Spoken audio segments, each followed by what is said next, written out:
Hello, my dear students. Today, let us discuss about in situ tests in the field. The in situ test in the field have the advantage of testing the soils in their natural undisturbed condition.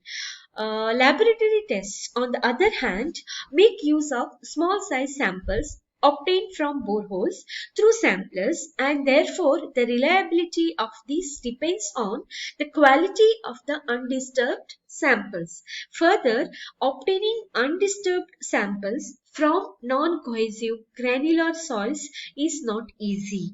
Therefore, it is common practice to depend more on laboratory tests where cohesive soils are concerned.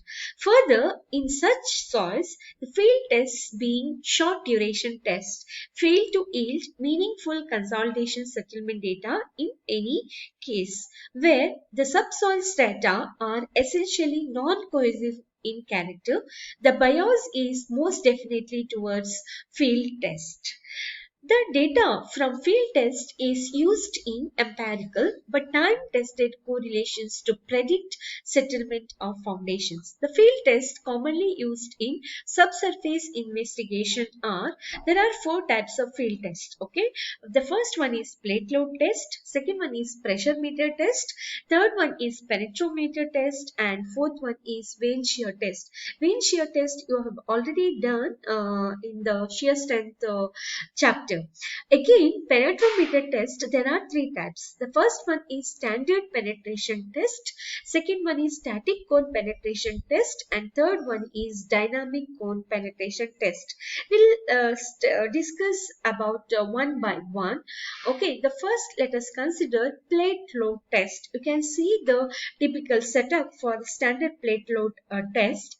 This is the foundation soil, and these are the sandbags and the platform for loading. This is the platform for loading, and these are the dial gauges, and this is the testing plate. Okay, you can see here one plate. This is testing plate, and this is the foundation level. The plate load test is a semi-direct method to measure the allowable pressure of soil to induce a given amount of settlement. Plates, round or square, varying in sizes from 30 to 60 centimeter and thickness of about 2.5 centimeter are employed for the test. Okay, the plates, usually it may be a square plate or it may be a round plate, and usually its size is 30 to 60 centimeter and the thickness is about 2.5 centimeter. The load on the plate is applied by making use of a hydraulic jack.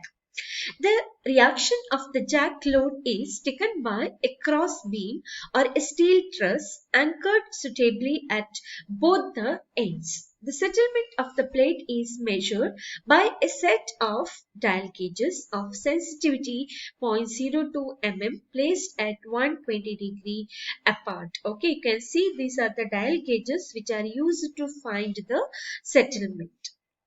The dial gauges are fixed to independent supports which do not get disturbed during the test.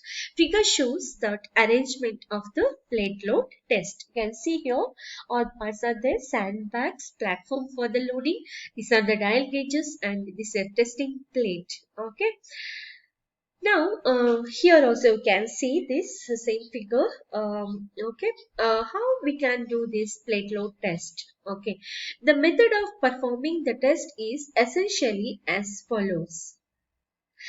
Excavate a pit of size not less than 5 times the size of the plate. Okay, so first you have to excavate a pit of size, it is not less than 5 times the size of the plate. You have the plate size, you have to multiply it by 5 times. It should be more than the 5 times, a pit is more than the 5 times the size of the plate.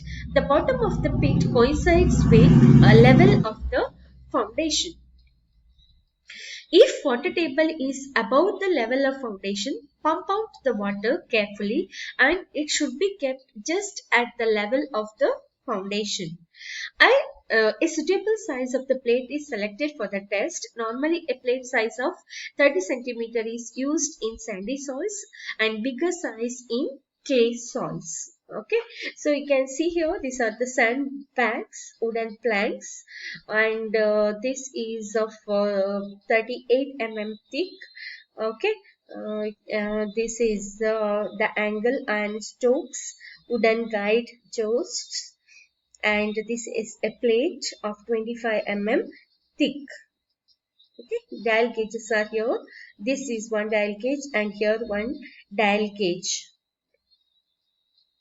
The ground should be leveled and the plate is seated over the ground.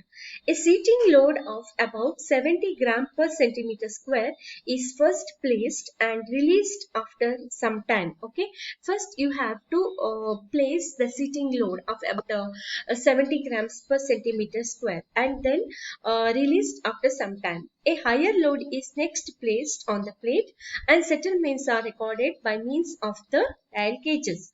Observations on every load increment shall be taken until the rate of settlement is less than 0.25 per hour. Okay, so observations have to be taken for each load increment, means you have to take down the load versus the settlement values. Load increments shall be approximately 1/5 of the estimated safe bearing capacity of the soil. Suppose we have to estimate first what would be the bearing capacity. So based on that, load increments shall be given like 1/5 of the estimated safe bearing capacity of the soil. The average of the settlements recorded by 2 or 3 dial gauges taken as the settlements of the plate for each of the load increment. There are 2 or sometimes 3 dial gauges are also used. So you have to take the average of these values for the settlements for each of the load increment. The test should continue until a total settlement of 2.5 centimeter or the settlement at which the soil fails, whichever is earlier is obtained. Okay, so the test should be continued until a load total settlement of 2.5 centimeter or the settlement at which the soil fails, whichever is earlier, is obtained. After the load is increased, the elastic rebound of the soil should be recorded. So this is, you can see this figure. This is reaction by gravity loading. This is reaction by truss. Reaction means this is the loading here through gravity loading, and here it is through the truss. Okay, loading is provided either as gravity loading or as reaction loading. Same thing here. The loading may be a gravity loading or it may be a reaction or loading. That means by truss. Okay, so for smaller loads, gravity loading is acceptable where sandbags apply the load. Okay, here for this is gravity loading for the smaller loads. Okay, but for the in a reaction loading, reaction truss or beam is anchored to the ground. A hydraulic jack applies the reaction load. At every applied load, the plate settles gradually. The dial gauge readings are recorded after the settlement reduces to least count of gauge and average settlement of 2 or more gauges is recorded. Load versus settlement graph is plotted as shown in the figure. You can see here the graph, that is load versus settlement. Load is plotted on the horizontal scale and the settlement is plotted on the vertical scale. This is some typical the curves for the different types of soil. This is for cohesive soil, and this is for loose or medium cohesion-less soil, and this is for dense cohesion-less soil, and this is partially cohesive soil. Okay. Similarly, here also this is settlement here. This is a log plot. Okay, this portion is called as elastic yield settlement. This is portion is called plastic yield settlement. This is an approximate failure stress. The maximum load at which the shear failure occurs gives the ultimate bearing capacity of soil. So there is a code for this. You can refer that code. It is nicely explained. That is IS 1888-1982. Okay, this code gives the proper details about the plate load test. Okay, so when you can find the ultimate bearing capacity of the soil, the maximum load at which the shear failure occurs gives the ultimate bearing capacity of soil. So there are some interpretation of the results. Can use this formula for the granular soils. Okay, SF is equal to SP, means SF means permissible settlement of the foundation, and SP is settlement of the plate. All are in mm. B is the size of the plate, and BP is size of the base plate. Okay, plus 0.3 divided by BP into B plus 0.3 whole square. This is for granular soils. To find the bearing settlement, you have to use this formula. For clay soil, SF is equal to SP into B divided by BP. The difference you should note down. Granular soils, this is the formula. For clay soil, this is the formula. Okay, the permissible settlement SF for a prototype foundation should be known. Normally, a settlement of 2.5 centimeter is recommended. Okay, in the equation, the values of SF and BP are known. The unknowns are SP and P. The value of SP for any assumed value of B may be found out from the equation. Using the plate load settlement curve, the value of the bearing pressure corresponding to the computed value of SP is found out. This bearing pressure is the safe bearing pressure for a given permissible settlement of SF. Okay, let us see, there are some limitations of this method. Since a plate load test is of short duration, consolidation settlements cannot be predicted. The test gives the value of immediate settlements only.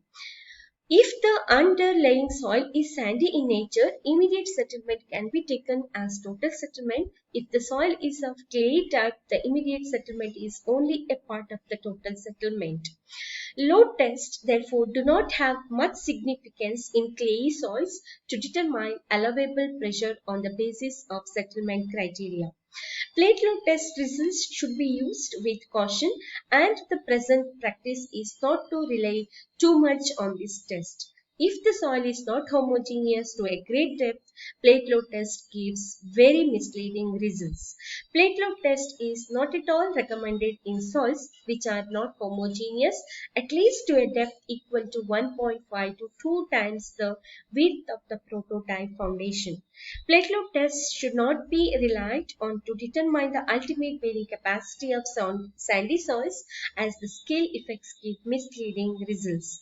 However, when the tests are carried on clay soils, the ultimate bearing capacity as determined by the test may be taken as equal to that of the foundation, since the bearing capacity of clay is essentially independent of the footing size. The plate load test is possibly the only way of determining the allowable bearing pressures in gravelly soil deposits. For tests on such soil deposit, the size of the plate should be bigger to eliminate the effect of grain size. These are some of the limitations of plate load test. Let us see some of the advantages of plate load test. It provides the allowable bearing pressure at the location, considering both shear failure and settlement. Being a field test, there is no requirement of extracting soil samples. The loading techniques and other arrangements for field testing are identical to the actual conditions in the field. It is a fast method of estimating allowable bearing pressure and P behavior, that is nothing but settlement behavior of the ground. Disadvantages of plate load test. The test results reflect the behavior of soil below the plate for a distance of approximately 2 times of the base plate width, not that of actual footing, which is generally very large. It is essentially a short duration test, hence it does not reflect the long-term consolidation settlement of clay soil. Size effect is pronounced in granular soil. Correction for size effect is essential in such soils. It is a cumbersome procedure to carry equipment, apply huge load, and carry out testing for several days in the tough field environment. Okay, these are the some of the disadvantages of play test. I hope all of you understood. Thank you.